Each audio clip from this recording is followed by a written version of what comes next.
देश की प्रथम अध्यापिका सावित्रीबाई फूले, जिन्हें प्रथम अध्यापिका, प्रथम शिक्षिका होने का गौरव प्राप्त है। मैं उनके चरणों में कोटि कोटि नमन करती हूँ। उनके हम ऋणी हैं। उनको हमारा बहुत बहुत धन्यवाद, आभार कि हम आज शिक्षा के क्षेत्र में पढ़ पा रहे हैं, आगे बढ़ पा रहे हैं। यह उन्हीं की देन है कि उन्होंने अपने जीवन में कितने संघर्ष किए, कितनी कठिनाइयों से, कितनी परेशानियों से आगे बढ़कर हमें शिक्षा प्राप्त करने के लिए अवसर प्रदान करी। तो ऐसे महान हस्ती को, ऐसे महान व्यक्तित्व को कोटि कोटि धन्यवाद। सावित्रीबाई फूले ने स्त्रियों की शिक्षा के लिए प्रथम विद्यालय खोला। उन्होंने बहुत सारे विद्यालय स्थापित किए और उनके पति ज्योतिराव फूले सत्य शोधक समाज के प्रवर्तक हैं। इनका पूरा साथ रहा उनके जीवन में। सावित्रीबाई की जब शादी हुई थी तो वो 9 वर्ष की थी और 12 वर्ष के ज्योतिराव फूले थे।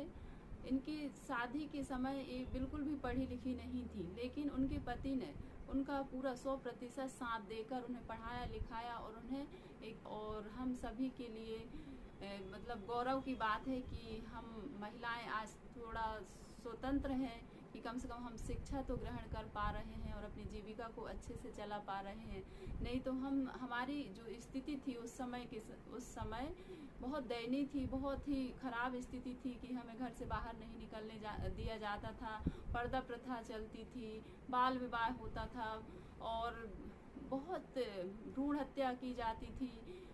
मतलब उस समय अनाथ आश्रम भी नहीं थे, तो अनाथ आश्रम भी सावित्रीबाई फूले ने ही स्थापित किया। बहुत सारे विद्यालय, चिकित्सक, आश्रम खोले और उनका बहुत ही महान योगदान रहा है।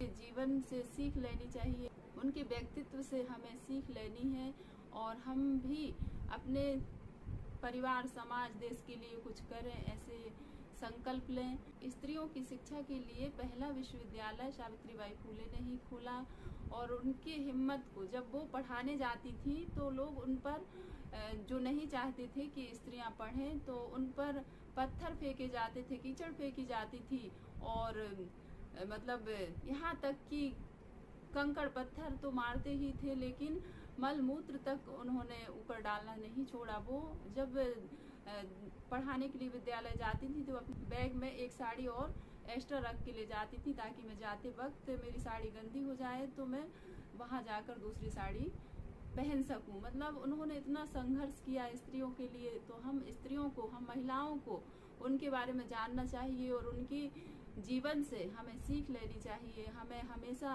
अपने घर में बेटियों को पढ़ाने के लिए अग्रसर करनी चाहिए, सही सीख देनी होगी, सही दिशा दिखाना होगा, सही निर्देश देने होंगे, तब हमारे मतलब बच्चे, हमारी बेटियां मतलब कुछ अलग करके दिखाएंगी। हम उन्हें शिक्षा से वंचित रखते हैं, उन्हें आगे नहीं बढ़ने देते, कुछ चीजों में हम उन्हें स्वतंत्र नहीं छोड़ते, वो उनके सपने जो रहते हैं वो अधूरे रह जाते हैं। हम सब माता पिता उनका सपोर्ट करें उनके सपनों को पूरे करने में।